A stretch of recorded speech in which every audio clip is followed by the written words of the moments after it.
Good morning, students. Today I am going to start the new chapter, that is a chapter number 7, response of the plants and animal. Students, आप लोग का जो syllabus था उसमें 30% syllabus cut किया गया था, लेकिन अब जो रिवाइज नया सिलेबस है उसमें आपके सारे टॉपिक्स जो है वो कवर किए जाएंगे। तो ये जो चैप्टर 7 है इसको जो हम शुरू करने जा रहे हैं, तो 30% जो सिलेबस कट किया गया था उसमें इस टॉपिक को डिलीट कर दिया गया था, लेकिन ये टॉपिक्स भी आप लोग के अभी एग्ज़ाम्स में आएंगे। तो that's why I am going to start the 7th chapter, that is a response of the plants and animal. Environment is the external factor that affect living organism. The external factor may be biotic or abiotic. Major external factors are temperature, wind, rainfall, light, humidity, etc. Student, जो human life है ये environment से बहुत ज़्यादा ही affected है। जिस तरीके के इन्वायरमेंट में चेंजेस होंगे they make effect on our life. अब जैसे टेम्परेचर है, बहुत ज़्यादा टेम्परेचर अगर चेंज होता है तो वो हमारी लाइफ को इफ़ेक्ट करता है। जैसे गर्मियों में जब टेम्परेचर बढ़ जाता है तो हम लोग की लाइफ को इफ़ेक्ट करता है। इसी तरह जाड़ों में जब टेम्परेचर डाउन हो जाता है तो it's also effect our life. So environment effect our life. This is the one of the important factor that affect our life. So all organisms interact with these external factor to live. Both environment as well as the organism are changed during the interaction. Area in which these external conditions are same is called a habitat. किसी particular reason का जो temperature या environment रहता है उसको हम habitat कहते हैं। ये हम लोग पिछले चैप्टर्स में पढ़ चुके हैं। All organisms live in their habitats और in an area in which the external condition suit them. Forest, desert, wetlands, mountains are important habitats on the earth. All the habitats are subjected to the changes.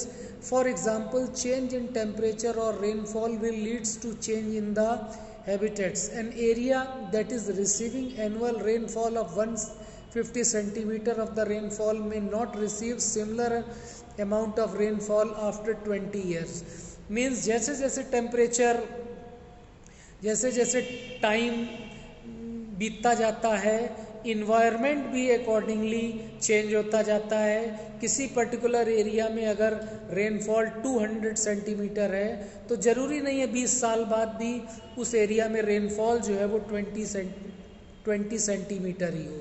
Changes in any one external factor brings changes in other factors and slowly the condition of the habitats changes considerably. Student, जैसे हमको पता है कि अर्थ का temperature जो है वो लगातार बढ़ रहा है, तो टेम्परेचर के बढ़ने से क्या होता है कि पूरा इन्वायरमेंट का उस पर इफ़ेक्ट आता है।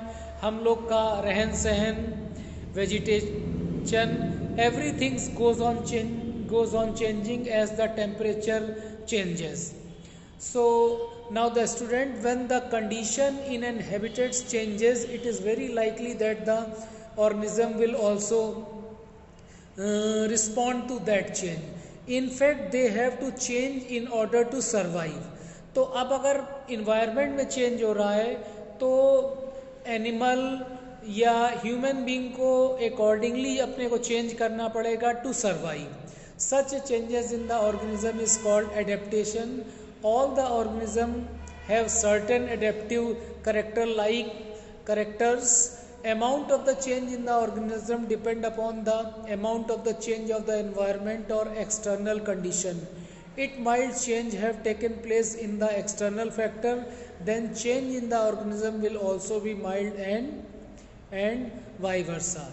The organism or plants and animal experience two type of adaptations, that is physiological adaptation and evolutionary adaptation. Physiological adaptations means when an organism adapts to the sudden change in the environment, it is called a physiological adaptation. And second is evolutionary adaptation. When an organism adapts to the slow and ever changing environment, it is called a evolutionary adaptation. तो student जैसे जैसे environment में change होता है हम लोग को accordingly जो है खुद को चेंज करना पड़ता है। अब स्टूडेंट इसका एक सबसे बढ़िया एग्जाम्पल है डायनासोर का। तो अब जैसे हमको मालूम है कि इस समय अर्थ पे डायनासोर जो है वो बिल्कुल ख़त्म हो चुके हैं। तो उसके बेसिकली दो रीजंस थे। पहले रीजंस तो ये कि उनका जो बॉडी स्ट्रक्चर था वो बहुत लार्ज था और उसके लिए उनको बहुत ज़्यादा फूड और बेसिक जो चीज़ें ज़रूरी हैं वो चाहिए थी उनको। तो वो अपने को इन्वायरमेंट में चेंज नहीं कर पाए, यानी जो उनका फिजिकल स्ट्रक्चर बहुत बड़ा था वो इन्वायरमेंट में एडजस्ट नहीं हो पाया, जिससे क्या हुआ कि dinosaur were the mighty animal, they could not survive because they failed to cope up with the change in the environment. यानी जो जो इन्वायरमेंट में चेंज हुआ था उससे डायनासोर अपने को चेंज नहीं कर पाए, इसलिए क्या हुआ कि वो सर्वाइव नहीं कर पाए। तो some scientist believe that during the time of the dinosaur some primitive mammals appeared on the surface of the earth. यानी जो डायनासोर के अंडे होते थे वो जो है कुछ मैमल्स ने उनको खाना शुरू कर दिया एज ए फूड। तो उससे क्या हुआ कि डायनासोर के जो एग्स थे, mammals started to eat the eggs of the dinosaur. So some primitive mammals appeared on the surface of the earth, their food was the eggs of the dinosaur. It leads to the falling in the number of the dinosaur, which ultimately leads to the extension of these mighty animals on the earth. तो student कहने का मतलब ये है कि जो environment में change हो रहा है अगर उसके अकॉर्डिंगली हम अगर अपने को चेंज कर रहे हैं तभी हम अर्थ पे सरवाइव कर पाएंगे, otherwise we will not able to survive on the earth. और जिस तरीके से डायनासोर जो है वो अर्थ पे ख़त्म हो गए उसी तरह हमारी सिविलाइजेशन भी ख़त्म हो जाएगी अगर हम अकॉर्डिंग टू इन्वायरमेंट अपने को चेंज नहीं करेंगे। क्योंकि जैसे जैसे टाइम बीत रहा है अर्थ का टेम्परेचर बढ़ रहा है, कुछ जगह रेनफॉल जो है वो कम होती जा रही है। तो इस टाइप के जो इन्वायरमेंटल फैक्टर हैं अगर उसके अकॉर्डिंग अगर हम अपने को चेंज करेंगे तभी हम सरवाइव कर पाएंगे, otherwise we will not able to survive. Student इस चैप्टर्स को नेक्स्ट टर्न पे भी मैं कंटिन्यू करूँगा और मैंने इसके क्वेश्चन आंसर्स जो है वो PDF फॉर्म में आपको सेंड किए हैं। वो क्वेश्चन आंसर आप लोगों को कॉपी में लिखने हैं। Thank you.